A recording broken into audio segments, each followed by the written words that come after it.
Hi and welcome, friends from around the world. If this is your first time here, we're honored to have you. Don't forget to like and subscribe to the channel. The Meidum Pyramid, named simply after the area where it stands, is a structure that's hard to wrap your head around. Its current appearance is disturbing, like looking at a corpse and trying to figure out what went wrong. Unlike the pyramids at Giza, Saqqara, or Abu Sir, this one sits in isolation, away from the other pyramids of the Old Kingdom. The outer part of the pyramid is heavily damaged. What's left behind is a confusing core made up of various layers of visible construction bands at the top. To make things worse, Meidum is the only finished pyramid that was never officially claimed by a pharaoh, or at least no one took credit for it in a way that settled the question of ownership. You could argue that the pyramid wasn't 100% complete, but any part left unfinished would have been seen as a minor failure by its builders. All these factors together have led to Meidum being overlooked and somewhat disrespected, yet despite the destruction, this pyramid still teaches us a lot about how ancient Egyptians built these incredible structures, and why. There's also a lot of mystery around the pyramid that Egyptology has yet to explain. The big question everyone asks is, what on earth happened to cause such total destruction of its outer structure? The most likely explanation is quarrying. Meidum is located close to farmland and populated areas, so it became a convenient source of stone. As a result, it was quarried far more aggressively than other pyramids like those that lost their Tura limestone casing. In the 20th century, some researchers suggested that the pyramid collapsed, maybe even before it was finished. But when you look at how much stone was removed, it's more logical to believe that the pyramid was gradually dismantled over time and worn down by the elements. One design flaw that might have led to the structural failure is that Meidum started as a step pyramid and was later converted into a true pyramid.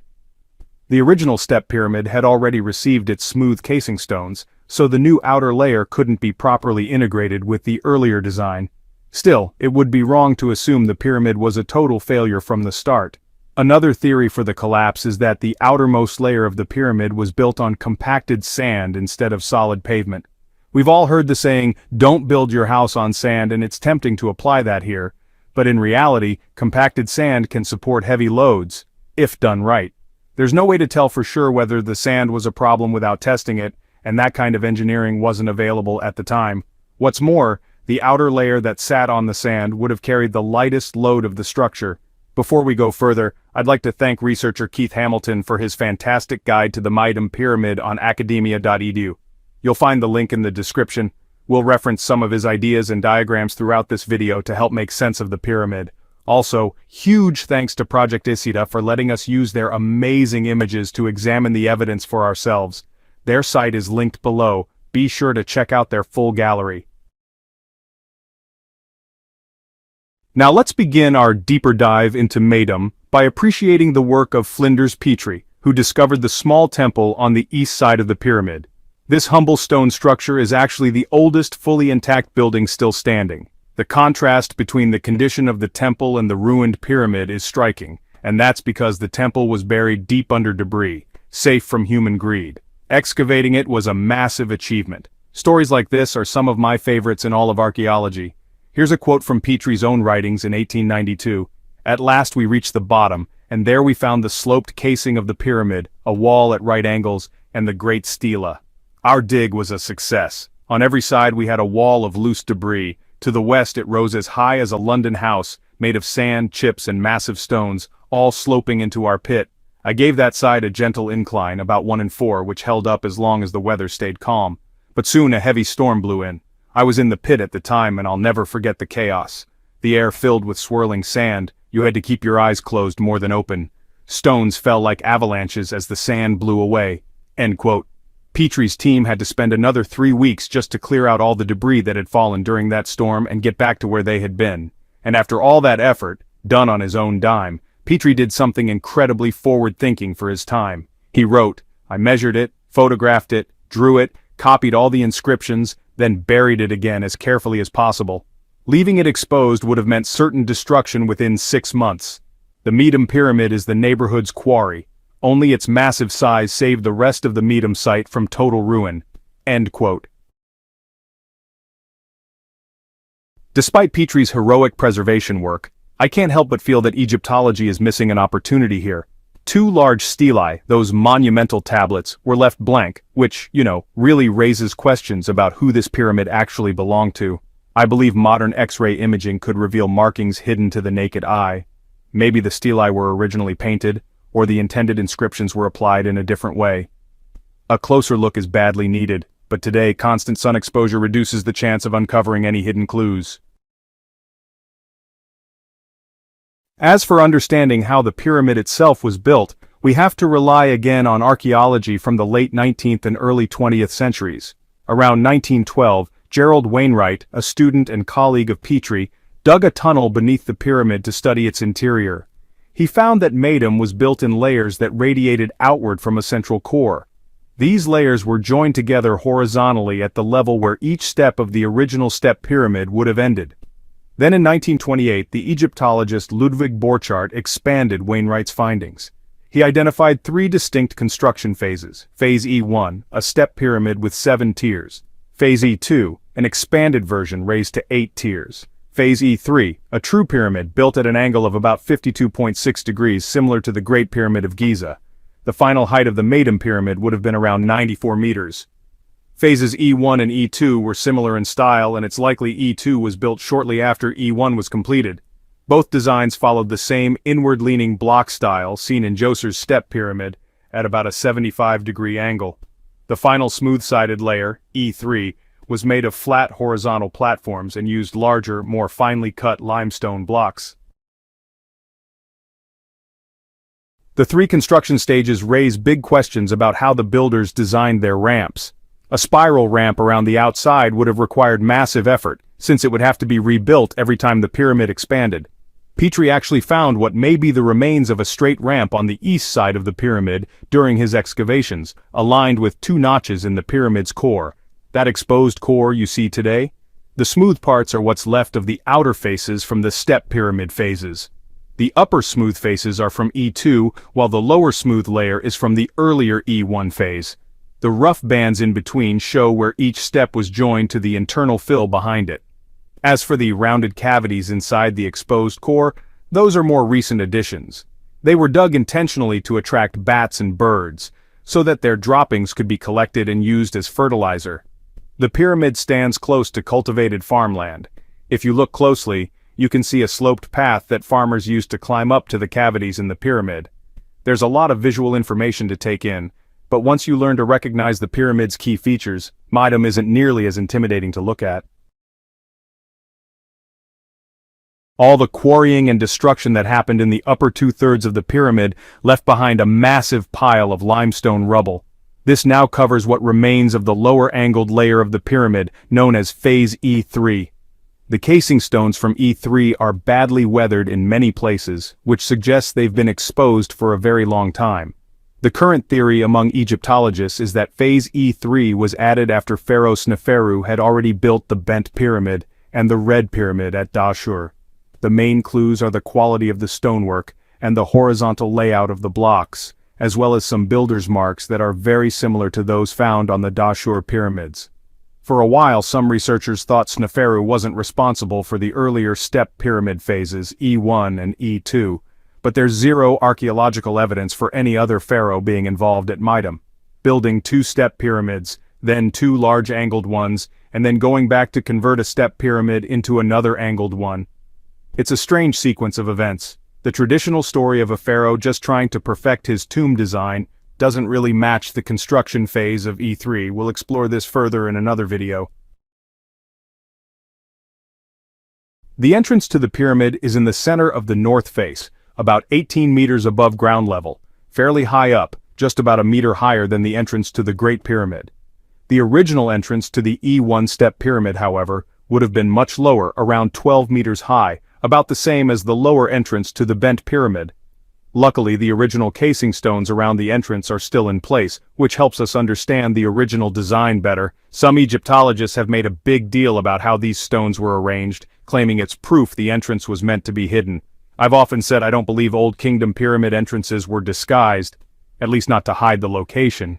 Yes, you could interpret Meidum's entrance as an attempt to conceal it, but it's just as likely the design was meant to be visually pleasing.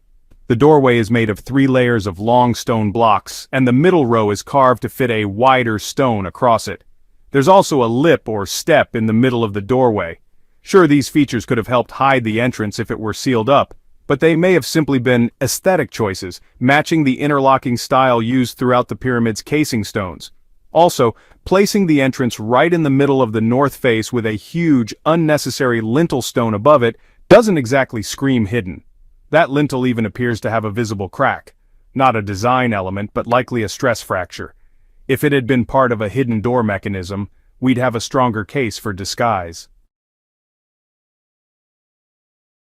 When you go inside the descending passage, you notice it's much taller than in most Old Kingdom pyramids, just over 1.6 meters high, so most people can walk upright through it. In contrast, other pyramids have passages up to half a meter shorter, forcing visitors to crouch uncomfortably. Interestingly, Meidum's passage is also narrower than most, only about 85 centimeters wide, roughly 20 centimeters less than standard passages in later pyramids. Still, it's a very human-sized tunnel that gives decent access to the interior. About 10 meters down the passage, the E3 casing ends, and you enter into the earlier E2 phase of the step pyramid. Just behind the doorway are 2 D-shaped holes in the walls, and extra space above them in the ceiling. This design matches what we see in the bent pyramid, especially in areas that were expanded later. It's a strong argument that these ceiling gaps were made to hold moving doors. Meidum's ceiling gap is significantly longer than the one at the bent pyramid. In fact, the lengths of both gaps match 76% of their passage heights, suggesting a deliberate design connection. What's also interesting is that the E2 step pyramid passage is 3 stone courses tall. The same is true for E1, based on diagrams by Maragioglio and Rinaldi. That's a repeating architectural pattern. I'm really curious whether the middle stone course was originally set back or indented like we see at the current E3 entrance. If that's the case, these stones would have been thin filler blocks meant to smooth out the wall surface while preserving the gap. One of the eastern blocks appears cracked, so a closer inspection could confirm this. Even with high-quality photos, I still can't tell if the missing section is part of the block behind it or a separate insert. There's been a lot of sloppy restoration in these pyramids, so you have to be very cautious when examining unusual masonry. If the middle course always lined up vertically with the ones above and below it at the E2 entrance, we can be pretty confident that this entrance was never meant to be hidden. That would suggest the E3 entrance was also about aesthetics, not secrecy. Below the E2 casing stones, the masonry quality drops sharply and has decayed badly. Because Meidum is near farmland, it sits higher in the water table than most other pyramids. As a result, increased moisture and salt exposure has caused the limestone below this level to flake and crumble.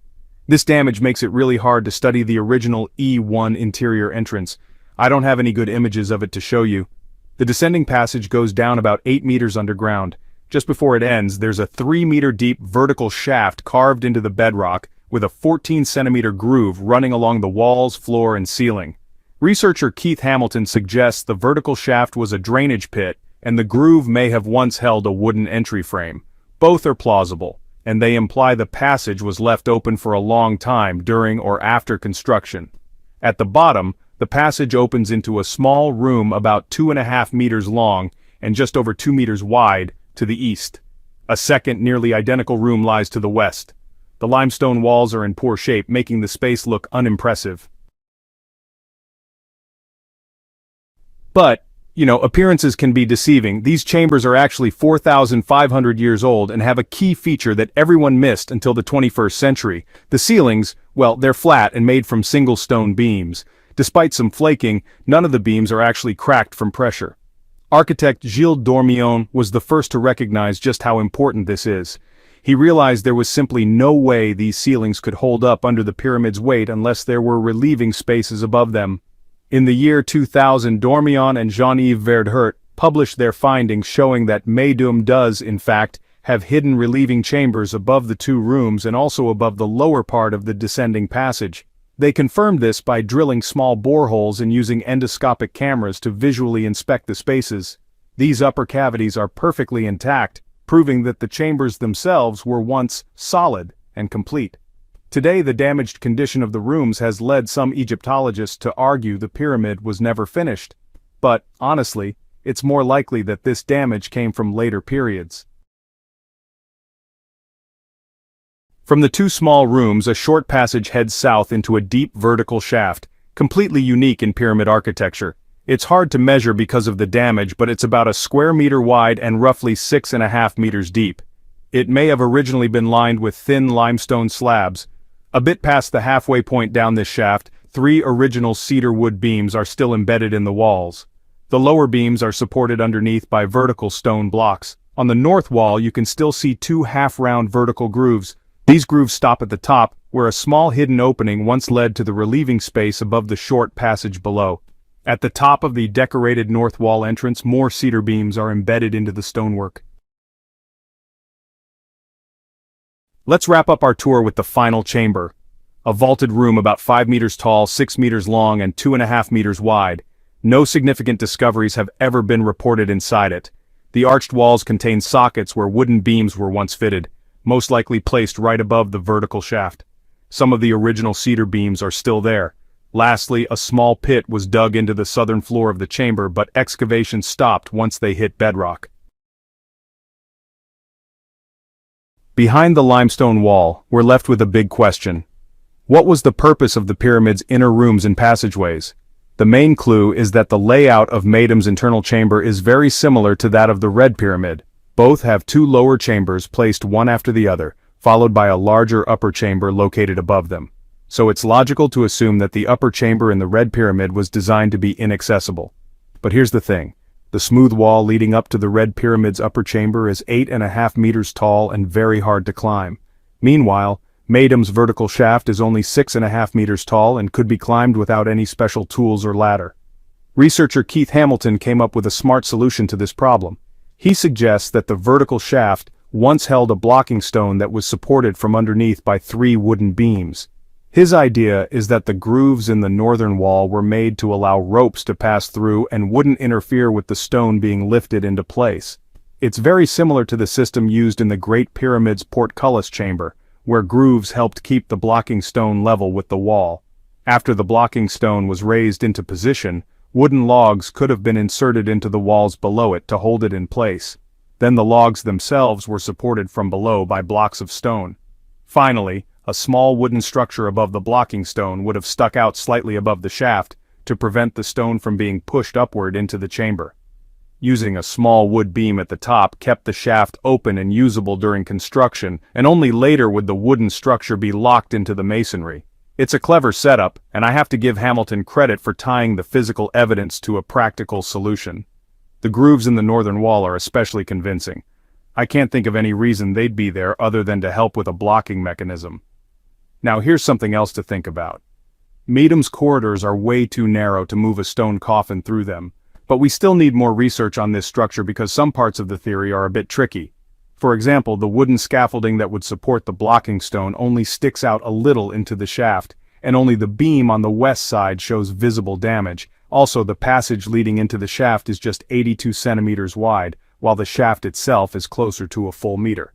So the blocking stone couldn't have come from the lower chambers. It would have had to wait at the bottom of the shaft since it couldn't pass through the narrow corridor. To make things harder, the bottom part of the shaft is misaligned with the top part by about 30 centimeters.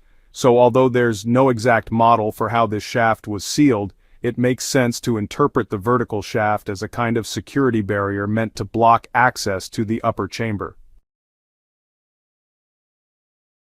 Based on that understanding, let's shift our focus back to the 2 lower chambers, which, for a long time, have been overlooked. When you simplify the layout of the 3 pyramids attributed to Sneferu, a clear pattern starts to emerge. Each one has lower chambers accessed through a descending passage and an upper chamber that becomes unreachable due to blocking stones or elevated access points. It would make perfect sense if these lower chambers were meant for visitors. Otherwise, why go through all the trouble to block off only the upper system so securely? If the builders' only goal was to completely seal off the inside of the pyramid, they could have blocked every descending passage and skipped all the extra security features used in the upper chamber system. In fact, many mastabas built before and after these pyramids were fully sealed. Seen in this context, Meidum's lower 2 chambers suddenly become a lot more interesting. Remember how architect Gilles Dormion discovered relieving spaces above these rooms? So here's the important question we should be asking. Why did the builders go to the trouble of designing these chambers with flat ceilings, then hide the relieving arches above them? Why not just leave them visible like they did in the upper chamber? Egyptologists generally agree that the inner rooms of 4th dynasty pyramids were meant to be burial chambers.